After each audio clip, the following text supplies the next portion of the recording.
अस्सलाम वालेकुम। हमने स्टार्ट किया हुआ था राइनाइटिस, ठीक है। राइनाइटिस हमने एक्यूट वाली टाइप कर ली थी। Now we will start with chronic rhinitis.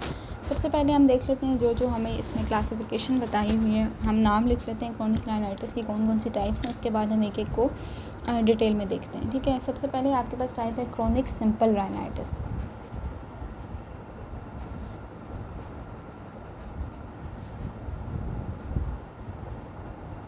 इसके अलावा नेक्स्ट टाइप है हाइपरट्रॉफिक राइनाइटिस।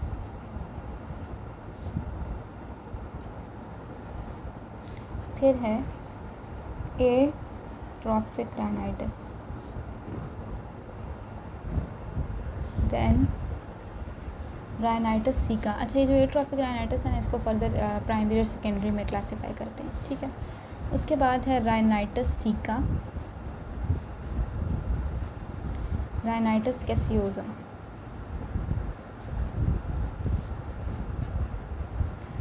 ठीक है। अब हम एक एक राइनाइटिस को स्टार्ट करेंगे डिटेल में और हम उनकी क्या क्या चीज़ें देखेंगे। हम कॉज देखेंगे, ठीक है। उसकी हम पैथोलॉजी देखेंगे, फीचर्स देखेंगे और फिर हम उसकी ट्रीटमेंट देख लेंगे। सबसे पहले हम स्टार्ट करते हैं क्रोनिक सिंपल राइनाइटिस, ठीक है। इसकी हम बात करते हैं सबसे पहले कॉज की, ठीक है। अच्छा, इसमें क्या होता है कि एक्यूट क्रोनिक में कब कन्वर्ट होता है। एक्यूट क्रोनिक में तब कन्वर्ट होता है, अभी पीछे हमने एक्यूट के सारी टाइप्स पढ़ लिए हैं। अगर बार बार एक्यूट राइनाइटिस का अटैक हो रहा है तो ultimately that will lead to chronicity. लेकिन अगर आपके पास जो प्री डिस्पोजिंग फैक्टर्स हैं या जो पैथोजन है वो बार बार बॉडी के अंदर एंटर हो रहा है और एंड फॉर लॉन्गर टाइम्स, तो अल्टीमेटली वो क्रोनिक राइनाइटिस में कन्वर्ट हो जाएगा। अच्छा, कौन कौन से इसके कॉजेज़ हैं। सबसे पहले है नेज़ल इन्फेक्शंस, ठीक है। सबसे पहली कॉज है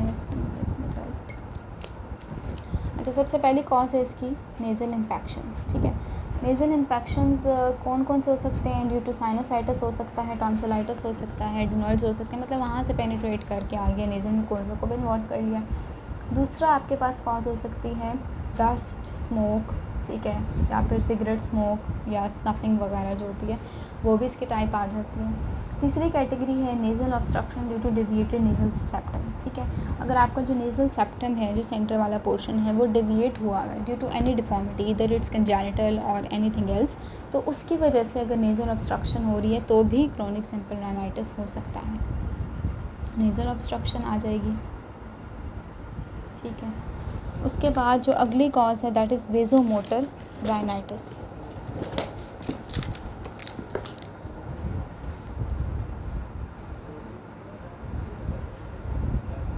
वेज़ोमोटर राइनाइटिस, देन एंडोक्राइन या मेटाबॉलिक फैक्टर्स भी हो सकते हैं। ये हम सारी आगे टाइप्स पढ़ेंगे क्योंकि ये तो कैटेगरी है ना एक्यूट या क्रोनिक राइनाइटिस। जब हम टाइप्स पढ़ेंगे जैसे एलर्जिक होती हैं या नॉन एलर्जिक होती हैं तो उसमें हम मज़ीद एंडो और मेटाबॉलिक डिसऑर्डर्स को भी डिस्कस करेंगे, वेज़ोमोटर को भी।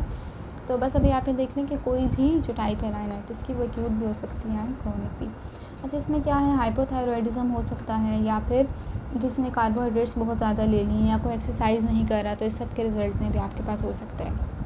अच्छा, फिर ना हम अगली चीज़ पे आ जाते हैं पैथोलॉजी पे, कि इसमें बेसिकली होता क्या है।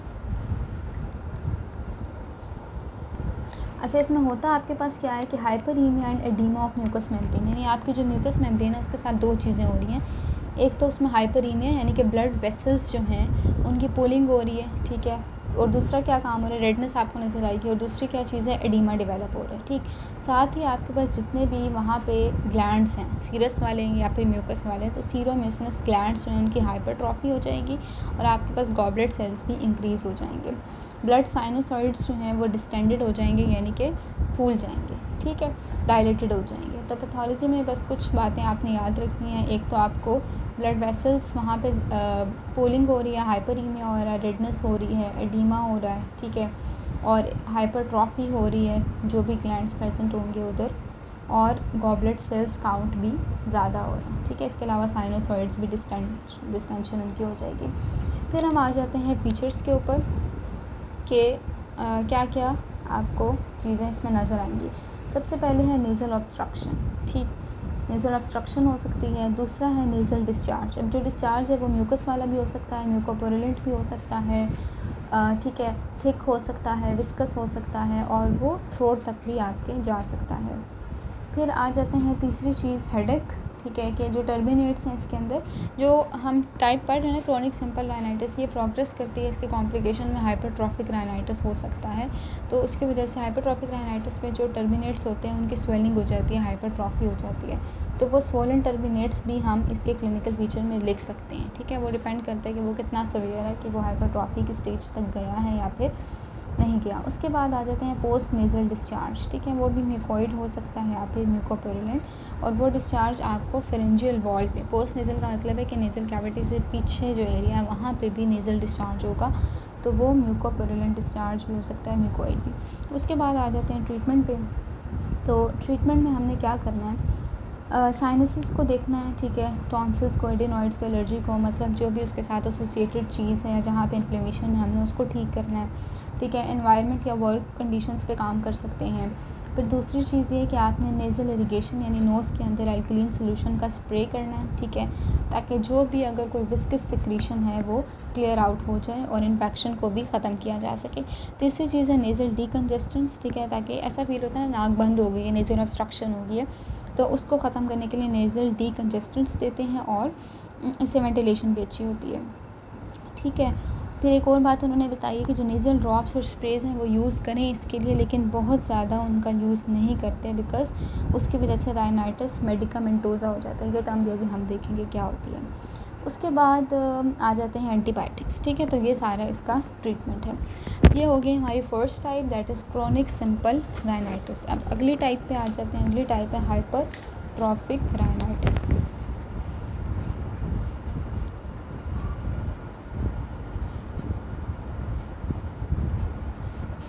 अच्छा, हाइपरट्रॉफिक राइनाइटिस जो है इसके अंदर आपके पास क्या होता है कि म्यूकोज़ा, सब म्यूकोज़ा, ग्लैंड्स, पेरिओस्टियम, बोन, इन सब की थिकनिंग हो जाती है, ठीक है। और आपको ज़्यादा चेंजेस टर्बिनेट्स पे नज़र आते हैं, ठीक है। आपके 3 मेटिसेस होते हैं ना, सुपीरियर, मिडल एंड इन्फीरियर, और उन्हीं के एसोसिएटेड जो प्रोमिनेंसेस होती हैं उन्हें हम टर्बिनेट्स कहते हैं, सुपीरियर, मिडल और इन्फीरियर। तो इसमें जो टर्बिनेट्स हैं उनकी स्वेलिंग हो जाती है। अब कॉजेज़ की हम बात करते हैं तो उसके कॉजेज़ में आ जाते हैं नेज़ल इन्फेक्शंस, ठीक है, वही साइनोसाइटिस वगैरह, स्मोकिंग हो सकते हैं, या फिर आपने नेज़ल ड्रॉप्स बहुत यूज़ किए हैं, या फिर एलर्जिक राइनाइटिस वगैरह भी हो सकते हैं। सिम्टम्स की हम बात करते हैं तो सिम्टम्स में आपके पास है नेज़ल ऑब्स्ट्रक्शन, ठीक है। इसके अलावा नेज़ल डिस्चार्ज होता है वो थिक होता है, ठीक है। हेडेक भी पेशेंट को हो सकता है और ऐसा लगेगा कि सर भारी हो रहा है, ठीक है, और सेंस ऑफ स्मेल भी ख़त्म हो सकती है कुछ टाइम के लिए। फिर आ जाते हैं साइंस पे। तो अच्छा, अब साइन एंड सिम्टम्स की अगर हम बात करें तो साइंस में क्या नज़र आएगा, हाइपरट्रॉफी ऑफ टर्बिनेट्स, ठीक है। मैंने आपको टर्बिनेट्स का एक्सप्लेन किया, तो इसमें इनकी हाइपरट्रॉफी हो जाएगी। वो क्यों होगी वो भी हम देखते हैं। और टर्बिनल म्यूकोज़ा भी आपके पास थिक हो जाएगी, ठीक है। फिर आपको ज़्यादातर जो चेंजेस हैं वो कौन से टर्बिनेट पे नज़र आएंगे, इन्फीरियर वाले पे, ठीक है। इसकी हाइपरट्रॉफी हो जाएगी। पोस्टीरियर बॉर्डर पे भी हो सकती है, एंटीरियर बॉर्डर पे भी, इन्फीरियर बॉर्डर पे भी, और मेल्बरी अपीयरेंस आएगी आपको। फिर ट्रीटमेंट की हम बात करते हैं तो ट्रीटमेंट में क्या है, अच्छा, अगर कोई नेज़ल ऑब्स्ट्रक्शन आपके पास हुई भी है ना, नेज़ल सेप्टम ठीक नहीं बन रहा है या किसी भी वजह से ऑब्स्ट्रक्शन हुई हुई है, तो टर्बिनेट्स को एक ओपन स्पेस मिल जाती है। फॉर एग्जांपल आप ये इमेजिन करें कि नेज़ल सेप्टम डेविएटेड है किसी भी वजह से, कंजेनिटली या कोई और कॉज है, तो उसकी वजह से क्या होगा कि जो टर्बिनेट्स प्रेजेंट हैं उनको थोड़ी सी स्पेस मिल जाएगी, ठीक है। वो जब डेविएट हो गया तो जो खुली वाली साइड है वहाँ पर उनको स्पेस मिल जाएगी, तो उसकी वजह से क्या होगा कि उनकी हाइपरट्रॉफी हो जाती है। ये एक कॉज मैंने बताई है जो कि हम कंपनसेटरी हाइपरट्रॉफिक राइनाइटिस के अंदर भी हम देखेंगे, ठीक है। तो अब ये inferior hypertrophic rhinitis, inferior turbinate को ज़्यादातर इन्वॉल्व करते हैं। अच्छा, अब हम ट्रीटमेंट की बात करते हैं तो इसमें हमने करना क्या है, मेन काम हमने यही करना है कि जो इन्फीरियर टर्बिनेट की हाइपरट्रॉफी हुई है उसको ख़त्म करना है, ठीक है, मतलब वो हाइपरट्रॉफी को कम करना है। अब उसके लिए डिफरेंट टेक्निक्स हैं। लीनियर कॉटराइजेशन एक ऐसी टेक्निक होती है जिसमें आप डैमेज टिश्यू को रिमूव करते हैं, चाहे हीट देके, चाहे इलेक्ट्रिसिटी, चाहे वेव्स, किसी भी तरह से, बस डैमेज टिश्यू को या एक्स्ट्रा टिश्यू को रिमूव करना कॉटराइजेशन। तो हम ट्रीटमेंट में आ जाती है लीनियर कॉटराइजेशन, सब म्यूकोजल डायथर्मी, ठीक है। ये भी एक ऐसा ही सर्जिकल प्रोसेस है जिससे हम टर्बिनेट्स को रिमूव करते हैं। सब म्यूकोजल डायथर्मी, क्रायोसर्जरी, ठीक है। क्रायो सर्जरी लफ्ज़ का मतलब है कि कोल्ड कंप्रेशन को इस्तेमाल करना और उसकी मदद से पहले जो टिश्यू है जिसको हमने रिमूव करना है उसको फ्रीज़ किया जा रहा है ताकि उसको रिमूव करना आसान हो जाए। ठीक है। फिर आ जाते हैं पार्शियल या टोटल टर्बिनेक्टमी। ठीक है। इसमें क्या करते हैं, जो आपके हाइपर ट्रॉफी टर्बिनेट हुआ हुआ है उसको या तो पार्शली रिमूव कर लेते हैं। ठीक है। अगर उसकी हुई हुई है इन्फीरियर टर्बिनेट की, मिडिल टर्बिनेट की अगर हुई हुई है तो उसको भी आप रिमूव कर सकते हैं पार्शली या फिर टोटल। और अगर आप टर्बिनेट्स को बहुत ज़्यादा रिमूव कर देंगे तो आपने वो काम नहीं करना, क्योंकि उससे क्या होगा कि क्रस्ट बनना शुरू हो जाएंगे और वो क्रस्ट परमानेंट होते हैं, इसलिए आपने ध्यान से उसका रिमूवल करना।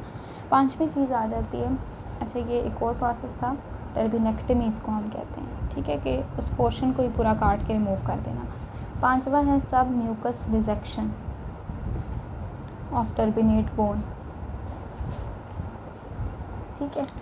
उसमें क्या होता है कि बोनी ऑब्स्ट्रक्शन रिमूव हो जाती है, लेकिन जो म्यूकोज़ा है वो आपका प्रिजर्व रहता है ताकि वो अपना काम कर सके।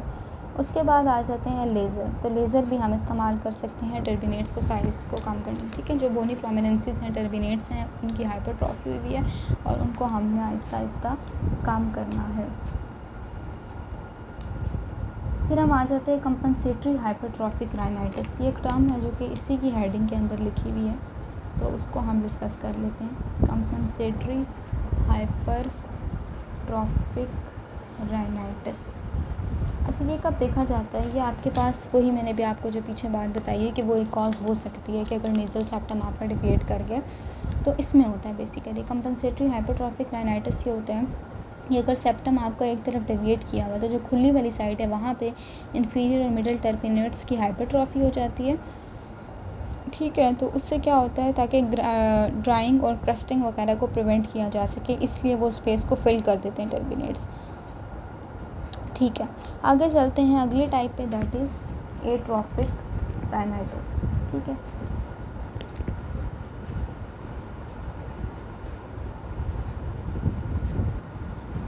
एट्रोफिक राइनाइटिस हम नेक्स्ट पार्ट में स्टार्ट कर लेते हैं। Thank you so much.